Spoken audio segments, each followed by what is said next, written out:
DK sir, आप सबसे बहुत खुश। बस ऐसे ही दिल लगा के काम करते रहिए। आप लोग की जितनी जायज मांगे हैं सब मैं पूरी कराऊं। बस एक काम जल्दी से होना चाहिए। मानव दादा, आप चिंता करना छोड़ दीजिए। हम सब लोग दिल लगा के काम करेंगे। क्यों भाई लोग? हाँ, जरूर करेंगे। दादा, हम लोग भी काम पर वापस आना चाहते हैं। तो बहुत अच्छी बात। लेकिन आपसे एक विनती है कि अगर आप लोगों को पैसे चाहिए? जी।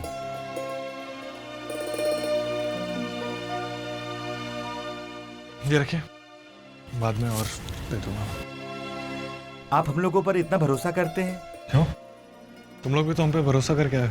क्यों? चलो काम शुरू करते। तुम लोग सबके सब गद्दार हो। तुम लोगों को इस लड़के ने 4 पैसों का लालच क्या दे दिया? तुमने यूनियन को ही धोखा दे दिया। अरे तुमको क्या लगता है ये कल का आया हुआ लड़का तुम लोगों की मांगों को पूरी करवाएगा? कभी नहीं। देखना, तुम लोग देखना, ये तुमको सीढ़ी बनाकर खुद ऊपर चला जाएगा और तुम लोग यहीं के यहीं रह जाओगे। ये लोग अब तुम्हारी बात नहीं मानेंगे। तुम एक काम क्यों नहीं करते? तुम भी हमारे साथ हो जाओ, सबकी भलाई इसी में।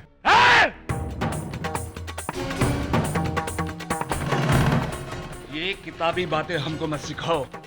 तुम किसकी भलाई के बारे में सोच रहे हो ये हम अच्छी तरह से जानते हैं। तुम्हारी भलाई के बारे में।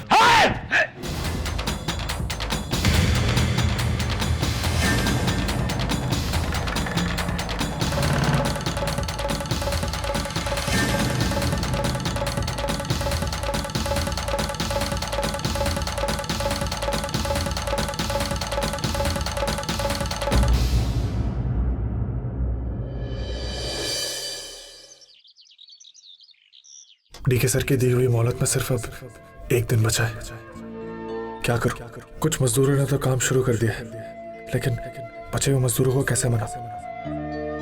एक ही रास्ता है, मुझे उस सुम्मे की असलियत सबके सामने लानी होगी।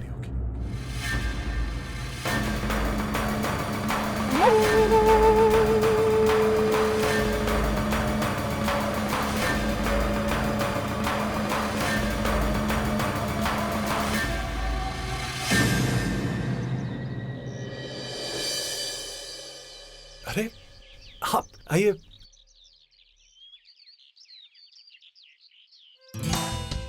आपको ऊंचाइयों से डर नहीं लगता? नहीं। देखिए ना, यहां से शहर कितना छोटा लग रहा है। मन कर रहा है बस आगे बढ़ूं और मुट्ठी में कर लूं। इतना आसान नहीं है। इस शहर में हजारों लोग आते हैं इस शहर को अपनी मुट्ठी में करने का सपना लेकर, लेकिन इस भीड़ में कब कहां कैसे खो जाते हैं उन्हें खुद पता नहीं चलता। इस शहर पर अगर राज करना है तो काबिलियत की जरूरत है, और वो काबिलियत तुम में है माना। तुम देखना, यही शहर तुम्हें अपने मुकाम पर जरूर पहुंचाएगा। वो गिट्टी देख रहे हो? जी जी। बचपन में मैं जब उसे देखती थी तो मुझे यकीन ही नहीं होता था कि इतनी सारी गिट्टियों को लेकर एक पूरी बिल्डिंग खड़ी की जा सकती है। आज उसकी ताकत का अंदाजा हो रहा है। इंसान भी गिट्टी की तरह है, अगर उसे अपनी ताकत का अंदाजा हो जाए तो वो अपने लिए पूरी एक दुनिया खड़ी कर सकता है। और मानो तुम ऐसा मत सोचो कि तुम्हारे पास सिर्फ एक दिन है। तुम्हारे पास 24 घंटे हैं, 1440 मिनट, 86,400 सेकंड। तो आज तो वक्त के मामले में तुम अमीर हो। आप सही कह रही हैं आश्रा जी, मुझे इतनी जल्दी हार नहीं माननी चाहिए। बस कैसे भी करके अपनी काबिलियत साबित करनी है बस। एब्सोल्युटली। और अब हमें घर चलना चाहिए। तुम्हारी अर्चना तुम्हारा इंतजार कर रही होगी। जी चलिए। चलो।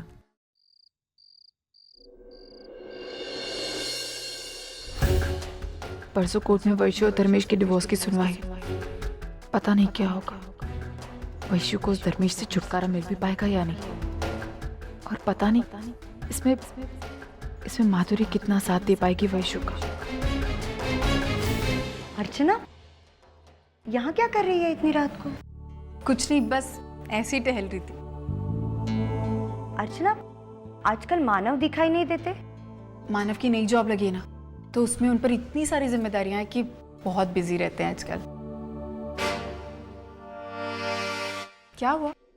क्या सोच रही है सुकृति? अर्चना, एक बात पूछूं? हाँ पूछ।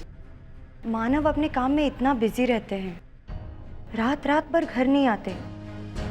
तुम्हें बुरा नहीं लगता? मतलब अर्चना, जिंदगी में कभी कभी इतने बदलाव आते हैं और देखते ही देखते वो बदलाव आदत बन जाती है। तू क्या कहना चाह रही सुकृति? मेरी कुछ समझ में नहीं आ रहा। आओ मेरे साथ। अरे लेकिन सुकृति कहाँ लेके जा रही है? चलो तो।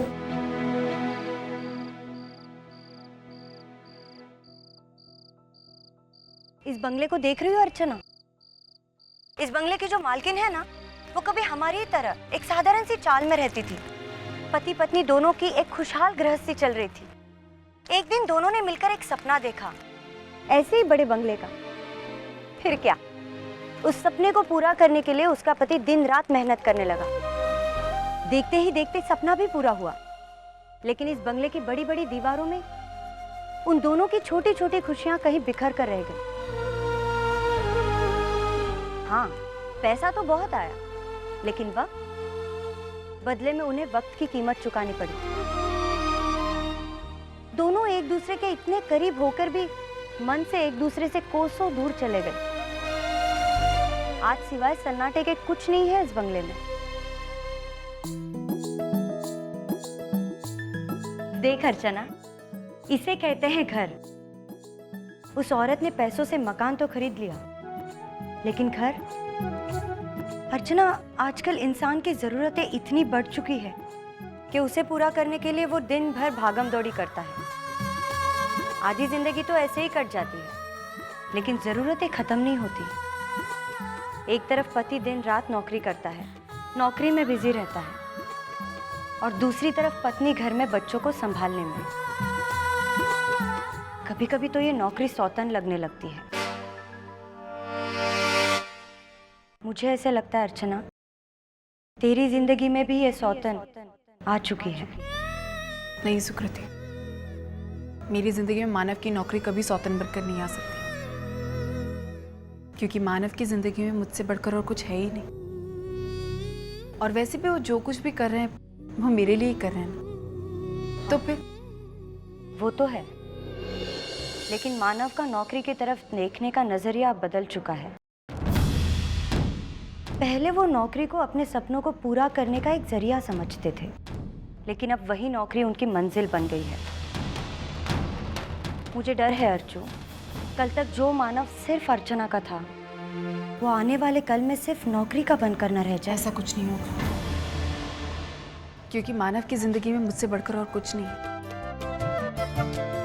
कभी भी मानव की जिंदगी में नौकरी मेरी जगह नहीं ले सकती। चल अब ये बातें छोड़। लेकिन देख, मैं समझ सकती हूँ तू ऐसा क्यों सोच रही है, क्योंकि तेरे पति तेरे साथ नहीं रहते, इसलिए तेरे मन में ऐसा ख्याल आना जायज़ सी बात है। लेकिन जल्दी तेरी सोच बदल जाएगी जब तेरे पति तेरे पास आएंगे और तुझे ढेर सारा प्यार देंगे। इसलिए तू इन सारी बातों को छोड़।